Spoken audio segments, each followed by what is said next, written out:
I'd like to share a tool from Wholeness in Motion that I think could be useful in this time. And it's called physicalization. It's physicalizing a concept that can be useful in times of struggle. So in this case, I'm going to choose the family of feelings that we call anger, frustration, irritation. And this is the physicalization to support us in those moments. So I'm going to use an example. I'm going down the road and I get a flat tire and I have to stop and I get out and I kick the tire. I'm frustrated. It's awful. I'm going to miss a meeting. The whole cascading of events that this flat tire it shows comes up in me and I am irritated. And the tool in this example would be I'd make a gesture of a cup. Like in this hand, it's as if I'm holding a sphere. And in this sphere is the sphere of essentially wishing I didn't have a flat tire.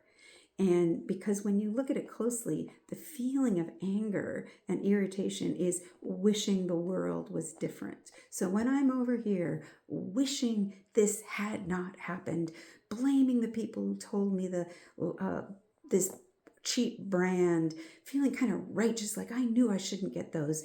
All those children of anger and irritation, it's all in this hand of the wishing or should. It should never have happened. Wish, should, need.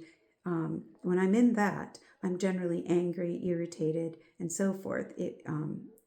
So then I have a gesture for this hand.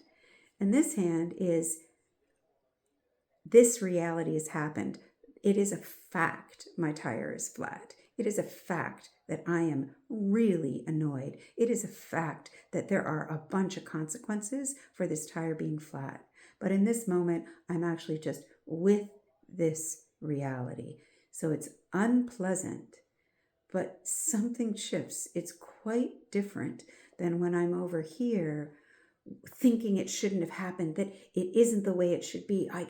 So one is just the bummer of it, and the other is all the consequence feeling. So the way to use this tool, the two-handed gesture, is to play with that idea, first of all, to test it and see if it's true for you too, that this recipe, that when I'm in anger, irritation, and annoyance, it's those moments when reality isn't what I want. The power goes out. I wish it shouldn't have gone out. The stupid power company powers out. Now what? The kettle overflows. I wish it had. It has overflowed. I wish it hadn't. If you practice this in kind of minor moments, where you're starting to really associate these gestures with here's anger is in this side, irritation, annoyance. I can't believe they didn't pick up their dishes, and go. They aren't picking up their dishes. They in fact never pick up their dishes. This is reality. And then in those really big moments, you can't often bring the cognitive idea of here's reality or this. You're just in the swirl, but the gesture will show up and you just do the gesture. And it's been so associated with this switching back and forth from I'm so irritated to here's the unpleasant reality, and that difference and that beginning to move toward a solution or coping or adjusting to the world unalterably changed. So it can be a useful tool to explore. And that's a physicalization, tying a gesture.